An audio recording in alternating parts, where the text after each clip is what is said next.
जिल्हा परभणी. बरं, आज आपण आपल्या मिरचीच्या प्लॉटमध्ये आहेत. आता आपले किती एकर मिरची आहे? 5 एकर मिरची आपली. 5 एकर आहे. बरं बरं. आता या ठिकाणी 5 एकरला जे आपलं हे जे भूमी पॉवर खत आहे हे आता किती टाकलेलं आहे? एकरी 1.5 बॅग टाकलेली. एकरी 1.5 बॅग टाकले. तर हे टाकून आता याचा फरक काय वाटते तुम्हाला? याचा फरक तर जबरदस्त चांगला आहे, म्हणजे रिझल्ट आलाय. बरं बरं. आता तोडा सुरू झालेला आहे, हो. आणखी पूर्ण झाला नाही. नाही, पण आतापर्यंत माल किती निघाला वजनामध्ये? आतापर्यंत 35 क्विंटल निघालाय. 35 क्विंटल निघाला पहिल्या तोड्याला. 5 एकरमध्ये आणखी 50 क्विंटलची 50-60ची भरती होईल. हां, आणखी पूर्ण झालेलं नाही, राहिलाय. तोडा चालूच आहे. हो. बरं, आता माल कसा आहे दाखवा बरं. माल बघा, आता या ठिकाणी माल जर बघितलं, या असा माल आहे. आता एका ठिकाणी का प्रत्येक ठिकाणी? प्रत्येक ठिकाणी असंच माल आहे. बरं बरं. थोडंसं इकडं दाखवा बरं मला एका झाडाला.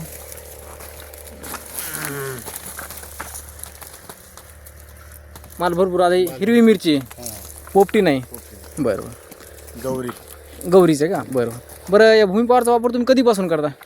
भूमी पॉवरचा वापर मी भरपूर दिवसापासून करतो. 8-10 वर्ष. बरं बरं. याची माहिती तुम्हाला कोण दिली होती? सुरेश महाराजांनी. बरं बरं. तर आज दिनांक आहे 10 मार्च 2026. या ठिकाणी